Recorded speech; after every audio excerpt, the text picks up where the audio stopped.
தமிழக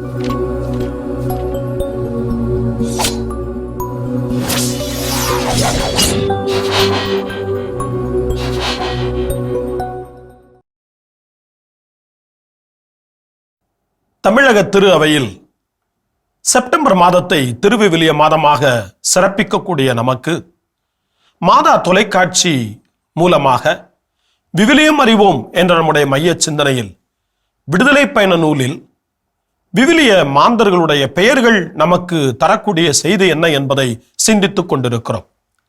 இன்று நம்முடைய சிந்தனைக்கு தரப்படுகிற பெயர் மோசே. விடுதலை பயணம் என்றாலே மோசே மிக முக்கியமான இடத்தை பெறுகிறார். இந்த மோசே எனப்படக்கூடிய அந்த வார்த்தை அல்லது இந்த பெயர் சொல்லக்கூடிய பொருள் என்ன, அதனுடைய அந்த வாழ்வு செய்தி என்ன என்பதை இன்று நம்முடைய சிந்தனைக்கு எடுத்துக்கொள்ளலாம்.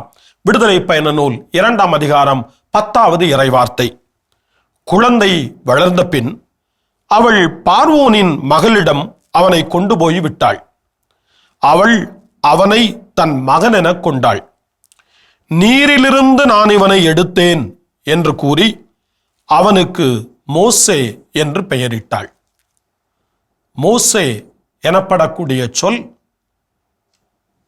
தண்ணீரிலிருந்து எடுக்கப்பட்டவர், தண்ணீரிலிருந்து தூக்கப்பட்டவர், தண்ணீரிலிருந்து காப்பாற்றப்பட்டவர். மோசேயினுடைய வரலாறே ஒரு விடுதலை வரலாறு. மோசேயினுடைய அந்த குழந்தை பருவத்தில் அவர் காப்பாற்றப்பட்டதே ஒரு மீட்பு செயல், அது ஒரு விடுதலை செயல். மோசே என்ற வார்த்தை ஒரு பெயர் மட்டுமல்ல, அது ஒரு நிகழ்வு. மோசே எனப்படக்கூடிய வார்த்தை ஒரு அடையாளம் மட்டுமல்ல, அது விடுதலை பயணத்தினுடைய ஒரு தொடக்க செயல்பாடாக அது அமைந்திருக்கிறது. தண்ணீரிலிருந்து மீட்டெடுக்கப்பட்ட மோசேதான் எகிப்திலிருந்து கடவுளின் பெயரால், யாவே கடவுளின் பெயரால் மக்களை மீட்டெடுக்கப் போகின்றார்.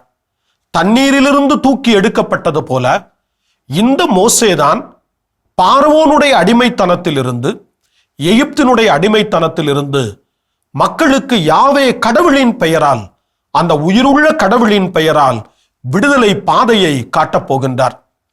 மோசே என்றால் ஆங்கிலத்திலே to draw out or to pull out என்று நமக்கு சொல்லப்படுகிறது. இன்றும் மோசேக்கள் நமக்கு தேவை என்பதை விட அந்த மோசே எனப்படக்கூடிய சொல் நம் ஒவ்வொருவருடைய வாழ்விலும் நிகழ வேண்டும். அந்த மோசே எனப்படக்கூடிய அந்த சொல் உணர்த்தக்கூடிய வாழ்வு செயல்பாடு இன்று இறை நம்பிக்கை கொண்ட, இறைவார்த்தையை நம்புகிற, இறைவார்த்தையை அறிந்து கொள்ளுகிற நம் ஒவ்வொருவருடைய வாழ்விலும் அது நிகழ வேண்டும் என்பது மிக மிக முக்கியமாக இருக்கிறது. அந்த மோசே தண்ணீரிலிருந்து காப்பாற்றப்பட்டார், தண்ணீரிலிருந்து அவர் விடுவிக்கப்பட்டார்.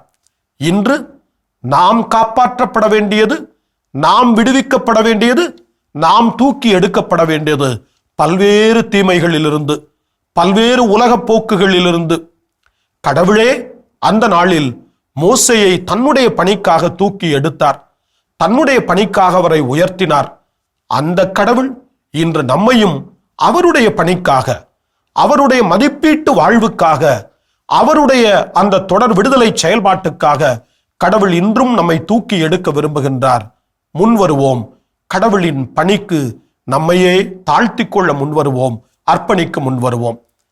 விவிலியம் அறிவோம், இயேசுவின் சீடராய் வாழ்வோம்.